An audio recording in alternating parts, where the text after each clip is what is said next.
Welcome to another wonderful episode of Write and Shine, Shining Through Your Words, author series, proudly brought to you by Write and Shine Media House. My name is Magriet, and I'm just absolutely over the moon about my next guest here. Please, will you introduce yourself, Sandy? Just such a delight to have you here. I thank you so much for having me. And I thank the listeners out there for listening to my story. And I hope that it inspires them in some little way. It's incredible. So, we have been speaking a little bit, and I've done some research on your work. I don't even actually want to ask a lot of questions. I want you to delve in, dive in. It's all the behind the scenes about what you do. Please start at the beginning, like Maria von Trapp would say in Sound of Music. Let's start at the beginning. Well, back in the 90s, I went to work for a cemetery. And my job at the cemetery was when I was working, which was like 3 days a week, I took care of everything that come through the cemetery, whether it is somebody that wanted to buy spaces or somebody wanted to had to bury their loved one, or whether it was just to buy a marker with their name on it, or answer any questions, for those people that I could answer. And so after the first pretty much story, which I will share with you because it's usually a catcher, one of the very first people that I encountered was a couple of young kids. She was 16 and he was 21. And they came in to make arrangements for their 49-year-old father who had passed away with a heart attack. And the ex-wife, their mother, came in to help guide them through all of this. So we ended up finding a space close to his mother. And so they took that space that was close to his mother for his burial. And I informed them that there was spaces around him that I would put on hold for family and friends for 60 days, that they had 60 days, to take them. And so in the course of all of that, after a couple of weeks went by, I called the ex-wife to see how the kids and her were doing. And in the conversation, she told me that she wanted to buy the space right next to her ex-husband. She said, he's the father of my children. And she said, the kids would like for me to be there, or if something happens to one of the kids, I have that space to use for them. And I said, okay, I will draw up a contract and you come in tomorrow and we'll finalize it, which she did. So I sold her the space right next to him. So about a week or so later, this young girl comes in. I mean, she looked like a fashion model. She was so gorgeous. And she said, I asked the funeral director who to talk to, and they told me you. I need to buy a space as close to, his name was Jerry, as I can get, because we were lovers for over 5 years. And he was the love of my life. And I know I want to spend eternity with him. So I sold her the space underneath where Jerry would be, his feet. So her head would be at his feet in the ground. So it must have been about another week or so went by, and I didn't think anything about it. A gentleman came in and wanted to speak with me. And so we went into the arrangement room, and he said, I don't know how you feel, and it doesn't matter, but I want to buy a space as close to Jerry as I can get, because we've been lovers since high school. No way. And we were attached physically, mentally, emotionally, and spiritually, and I want to be as close to him as I can get. So how it arranged was Jerry was here, his ex-wife was next to him. At the bottom of his feet was his girlfriend. At the bottom of his wife's feet was his boyfriend. And I put, wasn't it ironic that Jerry was buried in the Garden of Love? Because That's where we put him, was in the Garden of Love. Jerry So was loved. He was very yeah, loved. he was very loved. That's the reason he died at 49, probably. But we after that, I mean, it just like I just kept shaking my head and thinking, one of these days I'm going to write a book. One of these days I'm going to write a book. Yes. And so I kept a lot of I always got a bio sheet or whatever of the clients that I helped or the families that I helped when a death had happened. And we ended up basically, or I had a whole desk drawer full of, you know, obits and things like that, notes that I had put on there. And so time went on, and I lost my husband, and I talk about that in the book too. Um, we, I kept thinking, I had been involved working with the optimist, and I kept thinking, what is it? What am I supposed to know? What am I supposed to do? Well, I got a diagnoses of lung cancer and second stage COPD, and COVID hit, and my kids were adamant that I wasn't going out anywhere, you know. So I went to made a decision that I was not going to do chemo, that everything was going to be natural, that I could do it. And if it was my time to go, that was okay. And if it wasn't, that's okay too. But I wasn't going to give in to that particular mindset at that time. So what I did was I focused on the stories to put in the cemetery book. So the name of my book is My Life at the Cemetery. Oh, And wow. it's not as dead as you think. So by Jerry's life, we know that it wasn't that dead. I'm thinking the whole time of Jerry Springer. Jerry, Oh, Jerry, yeah, when you say that. good point. Yes, good point. Yeah. So that's how the book, that 2 years I spent there. And then the realization of writing this book, I came to a thing inside me that we are spiritual beings having a human experience. We are not human beings having a spiritual experience. And so I started looking and researching all of that from different religions, from different well-known ministers and people all over the world. And I felt very peaceful about that. And I knew that when I worked at the cemetery, 99% of the time, I felt very at peace with that death. It was just a feeling. And I would witness the burial, family would leave, and I would say, eternal rest grant unto them, O Lord, let perpetual light shine upon them, and may they all rest in peace. And so, I was just giving them back to their creator. And so I talk in my book a lot about free need, a lot about how I never had one person tell me they wished mom and dad had not made those decisions.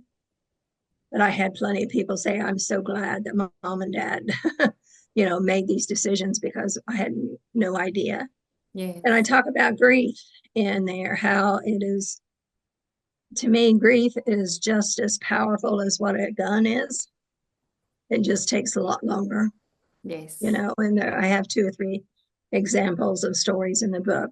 All of them there's, I think, 144 short little stories. They may only be a page and a half or 3 pages long, but they're the little stories of events that happened during that time and how I saw it. wow. So, That's yeah. incredible, Sandy. And what a beautiful testimony, of your story and how everything is woven together. And, something that I've realized along my path is death is something we don't speak about. It's like almost a taboo subject. It And, is. like these days, it's a celebration of life. Funeral Mhm. is more a celebration of life. And there is something that shifted in the world as well. Mhm. And me, like I mentioned to you before we hopped on for the interview, I really am more aware of death because life and death, the polarity comes together. You Exactly. can't be alive without the death element as well. Right. And Right. that's what I want to ask you because you just see it so beautifully and loving. You mentioned to me as well, our loved ones are still around us. Please, can you Mhm. elaborate a bit more about how you see they're still around us? We don't lose them. Mm. I had a lady, she was an elderly lady that came in and made arrangements for her husband who had passed. And I always tried to follow up in a couple of weeks to see how they were doing. Okay. Um, and when my phone call with her after that 2 weeks was, she said, "Honey, has have you ever heard of your spouse coming back to you and talking to you after they're gone?" And I said, "I have heard that. I don't know that it is true, but I have heard that." And she said, "Well, my husband comes back every night and he Wow. tells me that he wants me to come with him. It's a beautiful place and I need to come." And I tell him, "No, my kids need me. I'll come later." And he keeps saying, "No, I need you to come now. I need you to come now." And she said, "I'm so tired," because she said, "I can't sleep. I can't sleep. He's always there." And I said, wished her the best, told her if it persisted that we would try to help her find a therapist of some sort, help her with that. And 2 weeks later, she died. The kids Wow. come in to make arrangements for her. And that really, at that particular time, was my first experience with something like that. But then when my own husband passed away, I was doing some training with the Optimist organization in St. Louis. And I always sleep on my side. And all of a sudden, I felt something tapping my shoulder. And I turned over and looked, and there he stood. He stood there with his black suit and his red tie and white shirt. Now, I know I buried him in a white polo golf shirt and a black jeans because that's what he loved to wear. And he never spoke. He just kept tapping me on my shoulder. And I said, "You need to go to the light because right now I can't emotionally deal with this." And so I think he came about once after that, but there was been a couple times that I really felt that he was close. Wow. And so, yeah, it happens. I do believe that love abounds, Yes. and love basically goes from generation to generation, and that we are loved. I I love think that. love is the secret. I think that love is the secret. Um, Agree. we're all connected. The people will say, "Oh, well, animals. I live in a woods, and so I see a lot of wild animals, especially in the spring and fall." And there'll be times that they will just stop and look at me like, "I know you," and they'll just mosey on. And so I do believe it. If there is such a thing that we are all created, or everything is created, then that person has not died. That person's just not in that room with you. Yes, I agree. And the same frequency almost. I also think it's a different frequency but the love doesn't die, like you No. say. It really does. And if I think of my grandmother, for example, she passed away when I was 12. I'm almost Mhm. 50 now. And I mean, I still remember her so clear. And that for me is evident. She's still with me. How on earth is it possible to remember someone that clear that you've only known for a few years?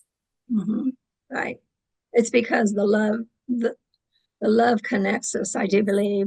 And it if it's true that God is love Yes. and we are made in his image and in his likeness, then we are love too. I love that so much. And Sandy, I do want to ask you, Christmas, the festive season, with the lights and the red and the Mariah Carey songs, not everyone shares this. A lot of people have lost very dear ones to them this year. Yes. And it's such a constant reminder then that, like, I choke up. I lost my nephew during COVID. I still miss him every day. It's such a reminder they're not physically with us anymore. What advice would you give our listeners going through this festive season, not feeling festive at all? They're still with you. I mean, there's, and they will be with you until you die. So you just may not be able to see them. You can probably talk to them. Maybe you'll get a response and maybe you won't.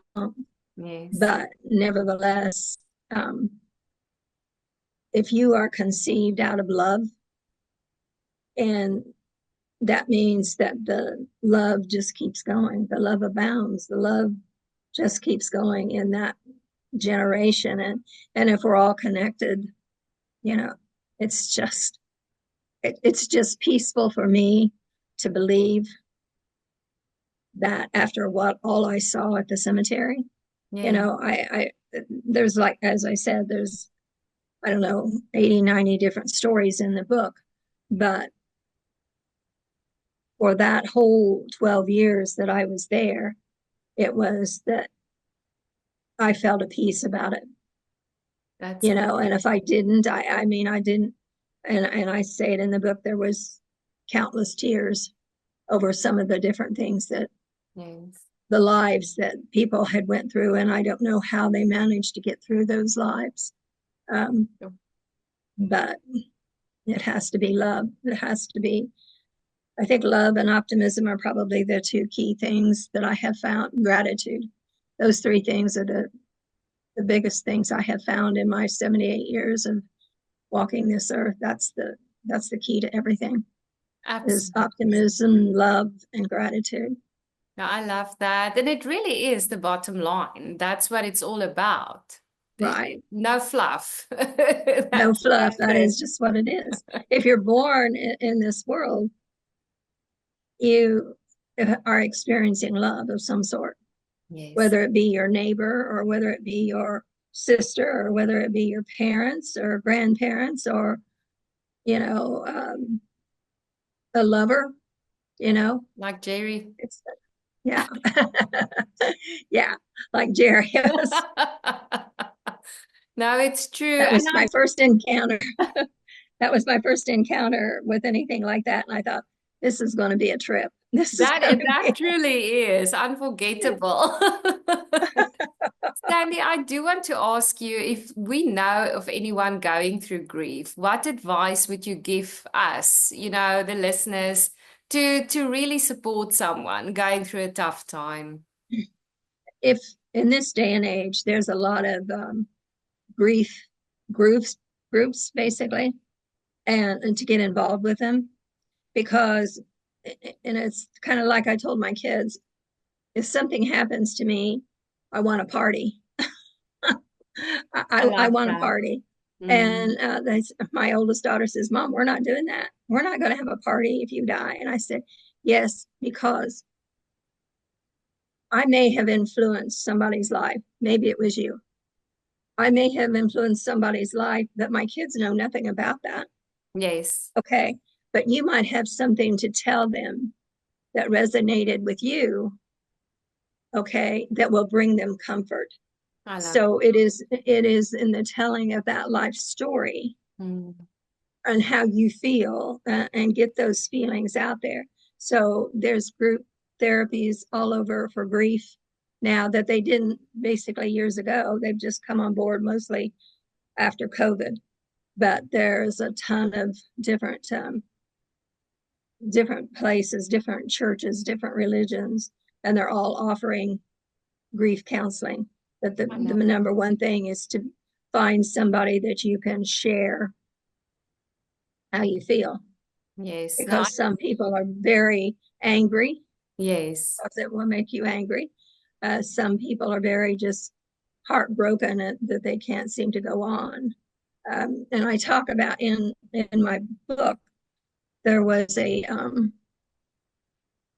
father. He had two sons, and both sons drowned. Wow. And he was very bitter, very hateful to his wife, to the minister. Um, his comment was, "Where was God when my boys needed him?" And so he wouldn't talk. All he did, but he would start drinking from morning to night. He would drink whiskey constantly, wouldn't talk to anybody. And about a year and a half is what it took. And his obit said alcohol poisoning, but it should Wow. have said grief. It should have Yes. said, because a grief, I do believe, will kill you just Yes. like a gun. It's just a question of how you can get your mind in tune with that.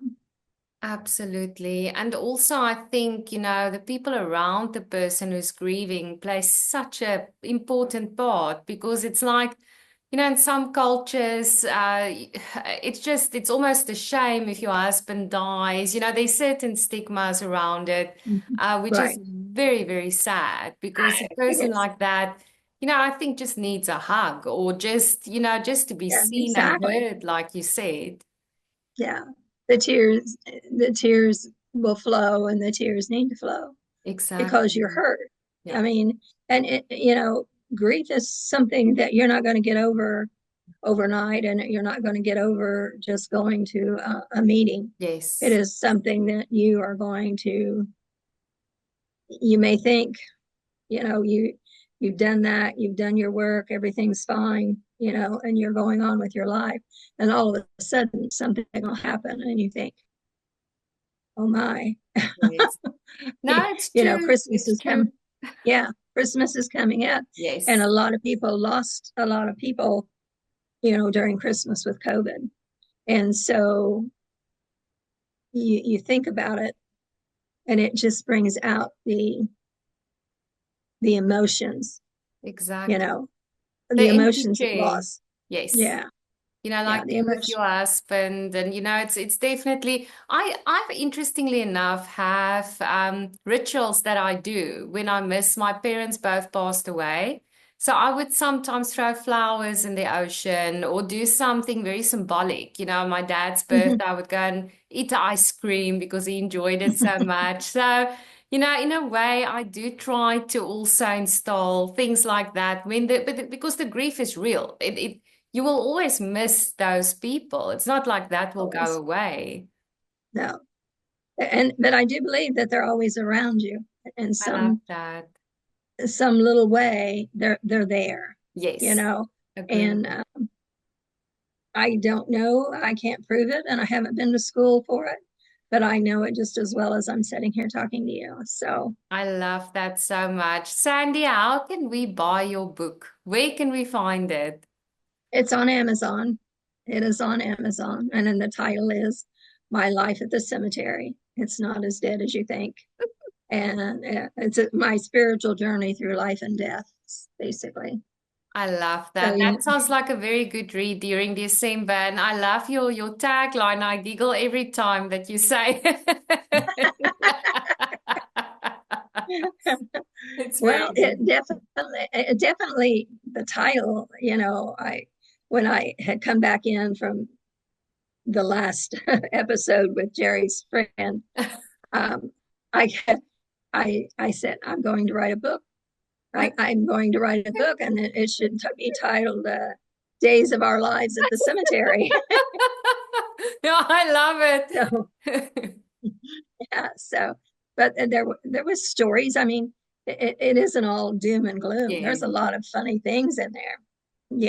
I talk about one of my friends who passed away shortly after we left the cemetery, but um, her sometimes we would just go door knocking in a little town or something. We would go door knocking. And my gosh, you would meet some of the most fantastic people. They would be out working in their flower garden, and you'd end up with a flower Oh, start, or you would end up with a recipe for a cake, or you would end up with coffee and or tea, a cup of tea. Maybe you would sell something, maybe you wouldn't, but you always made a friend. And it was always, and there was one that we had went to. Now, two middle-aged ladies basically um, come upon this house, and the guy was outside, and we told him who we were, and he said his wife was buried there, wow. and he had just buried her about a year before. And come to find out, he said, you know, I retired. I was a dentist, and I retired, and my wife said I needed something to do, so she bought me some saws and planes and all kinds of things for me to make furniture. And he said, I told her, I said, I don't know anything about that. And she said, you're smart. You'll figure it out. So he had made her a desk or something like that, a bookshelf. And she wanted him to make a bedroom suit.